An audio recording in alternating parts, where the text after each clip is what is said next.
Hello दोस्त, मैं सुमन कुमार भारती। आज हम लूसेंट के भौतिक विज्ञान से कुछ महत्वपूर्ण क्वेश्चन बताएंगे जो लूसेंट ऑब्जेक्टिव में दिया हुआ है। तो आज हम जो टॉपिक उठाए हैं उसका नाम है ऊष्मा, हीट। दोस्त, ये मेरा पहला प्रश्न रहा कि वस्तु को गर्म करने पर उसके अणुओं की चाल जो होता है या भार जो होता है, ऊष्मा जो होता है, वो क्या हो जाता है। तो उसकी चाल बढ़ जाएगी। ये ऑप्शन नंबर ये सही है। नेक्स्ट प्रश्न है, किसी वस्तु का ताप किसका सूचक होता है। तो इसका आंसर होगा डी, उसके अणुओं की औसत ऊर्जा का, जो कि सीडीएस 2004 में पूछा हुआ सवाल है दोस्त। प्रश्न नंबर 3 जो है, वस्तु का ताप सूचित करता है कि संपर्क करने पर ऊष्मा अपेक्षाकृत कम तापमान की वस्तु में उस वस्तु से प्रभावित होगी। चौथा प्रश्न है कि किसी वस्तु के ताप में वृद्धि का अर्थ होता है कि उसका जो विद्युत ये ऊष्मीय ऊर्जा बढ़ जाती है। पांचवा प्रश्न है, किसी वस्तु को ठंडा किया जाता है तब उसके अणुओं पर जो होता है कि चाल जो है बढ़ जाती है। छठा प्रश्न है कि ऊष्मा, हीट, एक प्रकार की ऊर्जा है जिसे कार्य में बदला जा सकता है। इसका प्रत्यक्ष प्रमाण सबसे पहले किसने दिया था। तो रामफोर्ड ने दिया था, जो ऑप्शन बी सही है। सातवां प्रश्न है कि किस वैज्ञानिक ने सर्वप्रथम बर्फ के टुकड़ों को आपस में खींचकर पिघला दिया था। तो डेवी नाम के एक वैज्ञानिक थे, उन्होंने ऐसा कारनामा किया था। आठवां प्रश्न है कि जब कभी कार्य ऊष्मा में बदलता है या ऊष्मा कार्य में बदलती है तो किए गए कार्य ऊष्मा का अनुपात एक स्थिरांक होता है जिसे ऊष्मा का आंतरिक तुल्यांक कहते हैं। उसका मान क्या होता है। तो उपयुक्त में सभी जो दिया हुआ है, डी आंसर सही है कि 41.86 जूल पर किलो कैलोरी होता है। जो बी भी दिया हुआ है 4.186 जूल पर कैलोरी, ये भी सही है। 4.186 इंटू 10⁻⁷ अर्ग पर कैलोरी, ये भी ऑप्शन सी भी सही है। नौवां प्रश्न है कि इनमें से कौन सही है। तो W/Q बराबर जूल, ये सही है। 10वां प्रश्न है कि जब कुछ पानी में लगातार मंथन मतलब चर्निंग किया जाता है तब उसका तापमान बढ़ जाता है। इस क्रिया में इसका आंतरिक ऊर्जा का रूपांतरण ऊष्मीय ऊर्जा में बदल जाता है, जो कि आंसर सी सही है। 11वां प्रश्न है जो एसएससी 2011 का पूछा हुआ प्रश्न है, वाष्प इंजन में उबलते हुए जल का तापमान किस कारण से उच्च हो जाता है। तो इसका आंसर होगा सी, बॉयलर के अंदर उच्च तापमान होता है जिसके कारण। 12वां प्रश्न है कि शीतकाल में हैंडपंप का पानी गर्म हो जाता है। इसका कारण पृथ्वी के भीतर तापमान के वायुमंडल के तापमान से अधिक होता है जिसके कारण। 13वां प्रश्न है, एसआई सिस्टम में तापमान की इकाई केल्विन होता है, जो ऑप्शन ये सही है। और 14वां प्रश्न है कि इनमें से कौन ऊष्मा का मात्रक नहीं है। तो इसका आंसर जो होगा डिग्री सेल्सियस हो जाएगा। 15वां प्रश्न है कि तापमान का एसआई मात्रक जो होता है वो क्या होता है। तो केल्विन होता है। 16वां प्रश्न है कि 1 किलो कैलोरी का ऊष्मा का मान कितना होता है। तो 4.2 इंटू 10⁻³ जूल होगा, आंसर सी सही है। 17वां प्रश्न है कि जलप्रपात के अधस्थल पर जल का तापमान ऊपर की अपेक्षा अधिक होने का कारण क्या है। तो ऑप्शन सी जो दिया हुआ है, गिर रहे जल की गतिज ऊर्जा ऊष्मा में बदल जाती है। ये 18वां प्रश्न है कि गर्मियों में ताप 46 डिग्री सेल्सियस हो जाने पर भी ऊँट गर्मी से राहत महसूस करता है। ऐसा इसलिए करता है क्योंकि इसका अपने शरीर के तापमान को 42 डिग्री तक बढ़ा दिया जाता है। 19वां प्रश्न है, चलिए थोड़ा सा जूम करते हैं इसको ना। ठीक है। बर्फ पर दाब बढ़ने से इसका गलनांक मेल्टिंग पॉइंट जो होता है वो घट जाएगा। 20वां प्रश्न है कि गैस तापमापी द्रव तापमापियों की तुलना में ज़्यादा संवेदी होते हैं क्योंकि गैस जो होता है वो का प्रसार गुणांक से अधिक होता है। ऑप्शन बी जो दिया हुआ है सही है। और 21 नंबर क्वेश्चन जो है, ताप युग तापमापी मतलब थर्मोकपल थर्मोमीटर किस सिद्धांत पर आधारित है? तो इसका आंसर जो होगा ए होगा, सीबेक के आधार पर।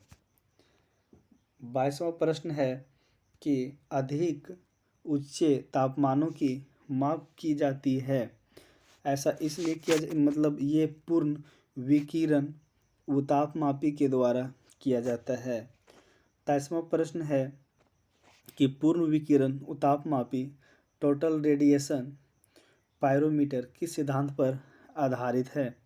तो ये आधारित जो है वो है स्टीफन के नियम के आधार पर, जो ऑप्शन सी सही है। 24वां प्रश्न है कि दूर की वस्तुओं जैसे सूर्य आदि का ताप किस तापमापी के द्वारा किया जाता है? तो इसका आंसर जो होगा 24 का सी होगा, पूर्ण विकिरण उतापमापी के द्वारा किया जाता है। ठंडे देशों में पारा के स्थान पर अल्कोहल के तापमापी के रूप में वरीयता दी जाती है क्योंकि इसका अल्कोहल का द्रव्यांक निम्नतर होता है। ऑप्शन ये सही है। और 26वां प्रश्न है कि ये विकिरण पायरोमीटर से कितना तापक्रम नापा जाता है? तो इसका आरआरबी 2002 का पूछा हुआ प्रश्न है। तो इसका 800 डिग्री सेल्सियस के ऊपर तापक्रम तक नापा जा सकता है। ये 27 है कि थर्मोकपल जिसको ताप युग्मक द्वारा बनाया जाता है तो दो असदृश धातुओं के द्वारा, जो ऑप्शन सी में दिया हुआ है वो खाली स्थान पे भराएगा। सूर्य का तापमान मापा जाता है पायरोमीटर तापमापी के द्वारा, जो ऑप्शन 28 में सी में दिया हुआ है। 30वां प्रश्न है कि निम्न में से कौन सही है? तो F-32/9 बराबर C/5 होता है, जो ऑप्शन बी दिया हुआ है ये करेक्ट है। इससे हम फ़ारेनहाइट या सेल्सियस ये निकालने का फार्मूला पूछ रहा है, तो ये बी जो है वो सही है। सेल्सियस का तापक्रम पर जल के क्वथनांक बीपी तथा हिमांक एफपी होता है 100 डिग्री सेल्सियस तथा 0 डिग्री सेल्सियस। 32वां जो प्रश्न है वो ये है कि ताप के सेल्सियस पैमाने पर शून्य ताप होता है जो कि 273 होता है। ये फिर कहाँ से आ गया भाई? केल्विन मान से मानव शरीर का सामान्य ताप कितना हो जाता है? अगर केल्विन मान से मानव शरीर का जो सामान्य ताप जो होता है वो कितना हो जाता है? ये कहाँ से आ गया यार? सब कुछ तो ठीक ही है। चलिए इरेजर है। हाँ, ये 33 का जो आंसर जो हो जाएगा 310 हो जाएगा। न्यूनतम संभव ताप है कितना होगा? तो -273 डिग्री सेल्सियस। फ़ारेनहाइट स्केल पर किसी वस्तु का तापमान 212 डिग्री फ़ारेनहाइट सेल्सियस पैमाने पर उस वस्तु का तापमान होगा कितना हो जाएगा? 36 का जो आंसर जो होगा 100 डिग्री सेल्सियस होगा, जो ऑप्शन सी दिया हुआ है।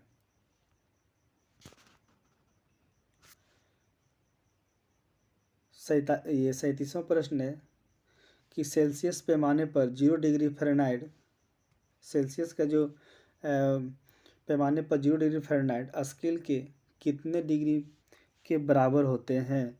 तो 37 का आंसर बी हो जाएगा, 32 डिग्री फ़ारेनहाइट। मानव शरीर का सामान्य तापक्रम जो होता है 98.4 डिग्री फ़ारेनहाइट है, इसके बराबर सेल्सियस का तापक्रम कितना होता है? तो ऑप्शन बी जो दिया हुआ है 36.89 ये है। ऐसे 37 तो हम लोग सबको ही पढ़े हैं, लेकिन इसके अकॉर्डिंग ये सही है और होता एक्चुअली यही है। फ़ारेनहाइट तापक्रम पर सामान्य वायुमंडलीय दाब पर उबलते पानी का तापमान होता है, तो 212 डिग्री फ़ारेनहाइट होता है। 40वां प्रश्न है कि दिल्ली में जल का क्वथनांक अगर 100 डिग्री सेल्सियस है तो मसूरी में जल का तापमान कितना होगा? तो वहाँ भी जो है से 100 डिग्री सेल्सियस से कम ही रहेगा, लेकिन ज़्यादा होने वाला नहीं है। 41 प्रश्न है कि एक मनुष्य का तापक्रम अगर 60 डिग्री सेल्सियस है तो उसके तापक्रम में फ़ारेनहाइट में देखा जाए तो कितना हो जाएगा? तो 140 डिग्री फ़ारेनहाइट है, हो जाएगा इसका। 40वां प्रश्न है किसी मनुष्य के शरीर का तापक्रम जो होता है वो कितना होता है? तो किसी मनुष्य का तापमान जो होता है 98 डिग्री फ़ारेनहाइट होता है, और अभी हम बताए थे कि 36.89 डिग्री सेल्सियस होता है। और अगर फ़ारेनहाइट में पूछे तो 98 डिग्री फ़ारेनहाइट होता है। तप्त जल के थैलों में जल का प्रयोग किया जाता है क्योंकि इसकी विशिष्ट ऊष्मा अधिक होती है, जिसके वजह से। 44वां प्रश्न है कि धातु की चायदानियों में लकड़ी का हैंडल क्यों लगा होता है? ऐसा इसलिए लगा होता है क्योंकि लकड़ी ऊष्मा की कुचालक होती है, जो ऑप्शन ये सही है। 45वां है कि जब हम पानी में मोटे कांच के गिलास के ऊपर छिड़का जाता है तो वह टूट जाता है, इसका कारण क्या है? तो इसका कारण जो है अचानक गिलास के विस्तृत हो जाता है, जिसके वजह से। 46वां प्रश्न है कि पानी का घनत्व किस तापमान पर अधिकतम होता है?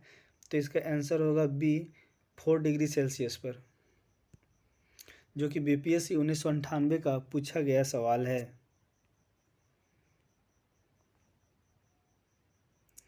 47वां प्रश्न है कि क्या है भाई, जब बर्फ़ को 0 डिग्री सेल्सियस से 10 डिग्री सेल्सियस तक गर्म किया जाता है तो जल के आयतन पे क्या प्रभाव होगा? तो पहले ये कम होती है और उसके बाद बढ़ जाती है। ये 48वां प्रश्न है कि यदि जल को 10 डिग्री सेल्सियस से ये किया जाता है तो वो उसके साथ क्या किया जाएगा? तो ये जल के आयतन जो है ना 4 डिग्री सेल्सियस से तो कम हो जाएगा, फिर बढ़ जाता है ये। ये नहीं हुआ था ना, देख लीजिएगा। साइकिल के ट्यूब अधिकांशतया गर्मियों में क्यों फटते हैं? ऐसा इसलिए फटता है गर्मी में क्योंकि गर्मी के कारण ट्यूब जो है फट जाता है, क्योंकि गर्मी ज़्यादा होता है ना, जिसके वजह से। ऑप्शन ये सही है। 50वां प्रश्न है शीशे को जब कहाँ चला गया यार 50वां प्रश्न, यार कहाँ हैं आप? अच्छा, मिल गया। अरे बीच में आ गया है ना। शीशे को छड़ जब भाप में रखी जाती है तो इसकी लंबाई बढ़ जाती है, परंतु ऐसा इसलिए ये क्यों हो जाता है, कैसे होता है? तो ये अव्यवस्थित होती है, जिसके वजह से। ऑप्शन डी सही है। यूपी पीसीएस 1994 का पूछा हुआ प्रश्न है। दोस्त, मेरा चैनल अगर लाइक या तो शेयर नहीं किया होगा तो ज़रूर करना और सब्सक्राइब भी कर लेना। लोलक की घड़ियां गर्मियों में सुस्त क्यों हो जाती है? ऐसा इसलिए होता है क्योंकि लोलक को लंबाई बढ़ जाती है, जिससे इसकी दोलन में लगा हुआ समय बढ़ जाती है। ऑप्शन सी जो दिया हुआ है सही है। एक धातु की ठोस गेंद के अंदर कोटर है। जब इस धातु को गेंद को गर्म किया जाएगा तो कोटर का आयतन पे क्या प्रभाव पड़ेगा? ये बढ़ जाएगा। 53 प्रश्न है कि जब किसी बोतल में पानी भरा जाता है और उसमें जमने दिया जाता है तो बोतल टूट जाती है। क्योंकि पानी जमने पर फैलने लगता है। जो ऑप्शन ये सही है।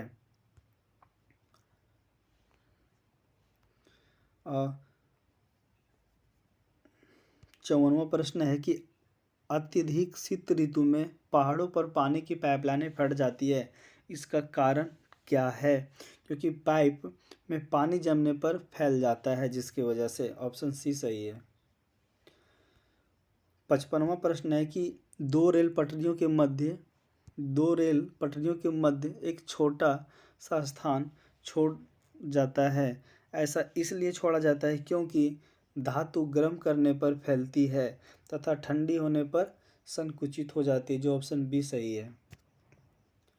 56वां प्रश्न है कि जब किसी झील की सतह पर पानी बस जमने ही वाला है, झील के अतः स्थल में जल का क्या तापमान होगा?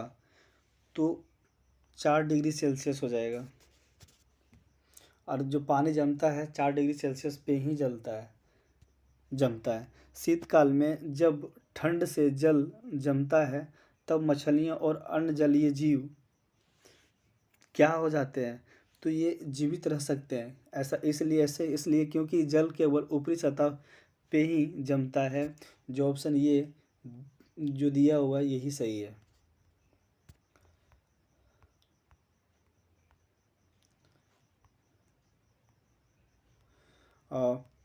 नेक्स्ट क्वेश्चन है मेरा, ऊष्मा की संचरण ट्रांसमिशन ऑफ हीट किसकी विधि है? ये जो है उपयुक्त में से सबका विधि है। ये चालन का भी है, कंडक्शन का भी है, संवहन का है, कन्वेक्शन का भी है, विकिरण का, रेडिएशन का भी है।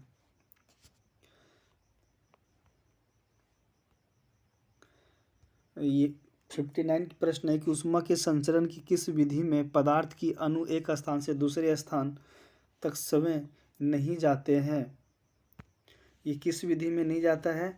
तो 59 का जो आंसर जो है चालन में नहीं जाता है। जो ऑप्शन ये सही है। 60वां प्रश्न है कि द्रव तथा गैसों से ऊष्मा का स्थानांतरण निम्नलिखित में से किस विधि के द्वारा होता है? तो ये चालन विधि के द्वारा होता है। 61वां जो प्रश्न जो है, विद्युत केतली में पानी गर्म होता है, ये संवहन के कारण। जो ऑप्शन बी दिया हुआ ना ये सही है। 62वां प्रश्न है कि सूर्य ऊष्मा पृथ्वी पर निम्नलिखित में से किस प्रकार के संचार माध्यम से आती है? तो ये विकिरण के माध्यम से आती है। 63वां प्रश्न है कि ऊष्मा के हस्तांतरण की किस विधि के माध्यम से आवश्यक नहीं है? विकिरण के माध्यम से। ये 64वां, ऊष्मा संचरण की वह विधि जिसमें माध्यम के कण गति नहीं करते हैं, कौन सी विधि है? तो ये विकिरण विधि है। 65वां प्रश्न है कि निम्नलिखित में से कौन सा ऊष्मा का सर्वोत्तम चालक है? तो ऊष्मा का सर्वोत्तम चालक कौन है? पारा है। दोस्त, चैनल को सब्सक्राइब जरूर कर लीजिएगा अगर ऐसा ही वीडियो आपको देखना है तो। चांदी की ऊष्मीय चालकता तांबे की ऊष्मीय चालकता की अपेक्षा जो होती है अधिक होती है। बोलोमीटर मापन की एक युक्ति है। बोलोमीटर मापने की एक युक्ति है जो कि ऊष्मीय विकिरण को मापा जाता है। 68वां प्रश्न है कि ठंडे के दिनों में लोहे के गुटके और लकड़ी के गुटके को प्रातः काल में छुए तो लोहे का गुटका ज़्यादा ठंडा लगता है। क्यों? क्योंकि लकड़ी की तुलना में लोहा ऊष्मा का अच्छा चालक है। ऑप्शन बी सही है। 69 प्रश्न है कि कड़े जाड़े में झील की सतह हिमशीतित हो जाती है, किंतु उसके तल में जल द्रव अवस्था में बना रहता है। इस कारण से क्या होता है? तो 69 का जो आंसर जो हो जाएगा, ये आपका जल की सघनता 4 डिग्री सेल्सियस पर अधिकतम होती है, जो ऑप्शन सी सही है। ये 70वां प्रश्न है कि एक टेबल पंखे को बंद कमरे में चलाने पर कमरे की हवा जो होगी वो क्या हो जाएगी? गर्म हो जाती है। 70 का ये आंसर होगा।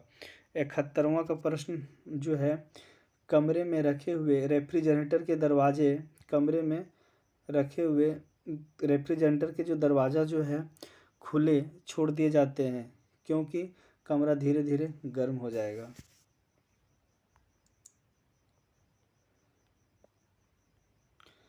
72वां प्रश्न है कि यदि किसी धातु को खाना पकाने के बर्तन बनाने में प्रयुक्त किया जाता है तो क्या होता है? तो इसका जो होता है वो अधिक होनी चाहिए, जो ऑप्शन ये में दिया हुआ है। निम्नलिखित में से कौन ऊष्मा का सबसे अच्छा सुचालक है? ठंडा पानी, गर्म पानी, अस्तित्व पानी, समुद्र की पानी। तो इसका आंसर जो होगा सी होगा, समुद्र की पानी। 73 का सी आंसर होगा। और 74 जो है, आणविक संघनन के द्वारा ऊष्मा का संप्रेषण क्या कहलाता है?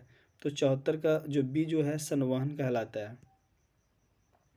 75वां प्रश्न जो है, निम्नलिखित में से कौन सा ऊष्मा का बहुत अच्छा चालक है? तो पारा जो है ऊष्मा का सबसे अच्छा चालक है। सूर्य विकिरण का कौन सा भाग सोलर कुकर को गर्म कर देता है? तो सोलर कुकर का जो गर्म करता है उसका अवरक्त किरणें गर्म करता है, जो ऑप्शन बी सही है। 77वां प्रश्न है कि शीतकाल में कपड़े हमें गर्म रखते हैं, ऐसा इसलिए रखता है क्योंकि शरीर की ऊष्मा को बाहर जाने से रोकता है, जो ऑप्शन डी में दिया हुआ है। धूप धूप के से बचने के लिए छत्ते में रंग संयोजन निम्न में से कौन सा सबसे उचित है? तो इसका आंसर जो होगा ऊपर सफ़ेद और नीचे काला। अफ्रीका के काली त्वचा वाले व्यक्ति ब्रिटेन के सफ़ेद त्वचा वाले व्यक्तियों की तुलना में अधिक गर्मी महसूस करती है, ऑप्शन ये सही है। 80वां प्रश्न है कि सुबह का सूरज इतना गर्म नहीं होता जितना दोपहर का होता है। ऐसा इसलिए होता है कि सुबह के समय सूरज की किरणों को अंतरिक्ष में अधिक दूरी तय करनी पड़ती है, जो ऑप्शन डी सही है। वो 80वां प्रश्न है कि काले वस्त्र के मुकाबले श्वेत वस्त्र शीतल क्यों होते हैं? ऐसा इसलिए होता है क्योंकि उनके पास जो भी प्रकाश पहुंचता है उसे वे परावर्तित कर देते हैं। 82वां प्रश्न है कि ऊन कपड़े सूती वस्त्रों की अपेक्षा गर्म होते हैं क्योंकि वे तापमान के अच्छे रोधक होते हैं। आरआरबी 2002 में पूछा हुआ प्रश्न है। उबलते जल द्वारा जलने की तुलना में भाप द्वारा जलना अधिक कष्टदायक होता है, गंभीर होता है।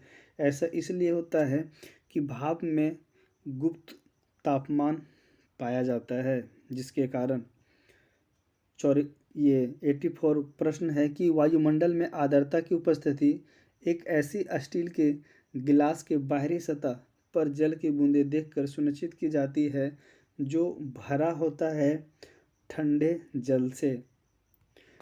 85वां प्रश्न है कि अच्छे उत्सर्जक अच्छे अवशोषक होते हैं, यह नियम किसने दिया था? तो किरचॉफ का नियम दिया हुआ था। 86वां प्रश्न है कि किसी कृणिका के एकांक पृष्ठीय क्षेत्रफल के प्रति सेकेंड उत्सर्जित विकिरण ऊर्जा उसके परम तापमान के चतुर्थ घात के अनुपाती होता है। यह नियम किस पे लागू होता है? तो स्टीफन के नियम पे लागू होता है। स्टीफन का नियम जो है वो क्या है? 87वां प्रश्न है कि E is directly proportional to T के पावर 4, सही है, जो ऑप्शन सी दिया हुआ है। 88 प्रश्न है कि किसी वस्तु के ठंडे पानी की दर वस्तु तथा उसके चारों ओर के माध्यम के तापांतर के अनुक्रमानुपाती होता है। यह नियम है। 88वां का प्रश्न का उत्तर न्यूटन के शीतलन नियम कहवाएगा, जो आंसर ये सही है। 89 प्रश्न है कि न्यूटन का शीतलन नियम लागू तभी होता है जब तापमान के अंदर बहुत ज़्यादा ना हो।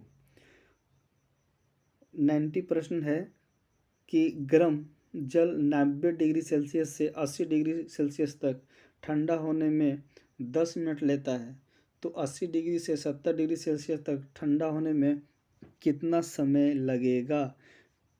तो 10 मिनट से अधिक लगेगा। थर्मस फ्लास्क का आविष्कारक किसे माना जाता है? तो थर्मस फ्लास्क का आविष्कारक जो होता है ये दीवार का माना गया है। और 92 प्रश्न है कि थर्मस फ्लास्क के लंबे समय तक तरल गर्म या ठंडा रहता है क्योंकि ऊष्मा का कोई हानि अथवा प्राप्ति नहीं होता है। ऐसा ये संचालन और संवहन विकिरण के द्वारा होता है। ये यूपीपीएससी 2019 में पूछा हुआ सवाल है। 93 प्रश्न है कि थर्मस फ्लास्क की आंतरिक दीवारें चमकीली होती हैं। ये विकिरण द्वारा होने वाली ऊष्मा हानि को रोकने के लिए। ये 94 नंबर क्वेश्चन है कि थर्मस फ्लास्क तरल पदार्थों को लंबे समय तक गर्म रखता है। ये थर्मस फ्लास्क जो होता है पदार्थ को लंबे समय तक गर्म रखता है। ऐसा इसलिए रखता है क्योंकि ये चमत्कार आंतरिक दीवार तथा बाहरी आवरण की दोहरी दीवारें को ऊष्मा को निकलने से या प्रविष्ट होने से रोकती है। 95 प्रश्न है कि किसी विधि से ऊष्मा स्थानांतरण को न्यूनतम करने के लिए थर्मस फ्लास्क की दीवारों पर कली की जाती है। ऐसा इसलिए किया जाता है क्योंकि ये विकिरण की वजह से। 96वां प्रश्न है कि किसी पदार्थ के एकांक द्रव्यमान का तापमान 1 डिग्री सेल्सियस बढ़ाने में लगी ऊष्मा ये क्या होता है? तो विशिष्ट ऊष्मा कहलाता है। 97वां प्रश्न है कि निम्नलिखित में से किस में सर्वोच्च विशिष्ट ऊष्मा का मान होता है? तो सबसे ज़्यादा जो विशिष्ट ऊष्मा का जो मान होता है वो किस में होता है? तो जल में होता है। जो ऑप्शन डी दिया हुआ सही है। 98 प्रश्न है कि दिन के समय पृथ्वी समुद्र के जल की अपेक्षा बहुत जल्दी गर्म हो जाती है क्योंकि ऐसा इसलिए होता है क्योंकि जल की विशिष्ट ऊष्मा धारिता काफ़ी अधिक होती है, जिसके वजह से। जो ऑप्शन सी दिया हुआ है सही है। 99 प्रश्न है कि मोटर गाड़ी के रेडिएटर को ठंडा करने के लिए पानी का व्यवहार किया जाता है क्योंकि ऐसा इसलिए होता है कि पानी की विशिष्ट ऊष्मा अधिक होती है, जिसके वजह से। दोस्त, अगर मेरे वीडियो को लाइक नहीं किए होंगे तो लाइक कीजिएगा, मेरे चैनल को ज़रूर सब्सक्राइब कर लीजिएगा।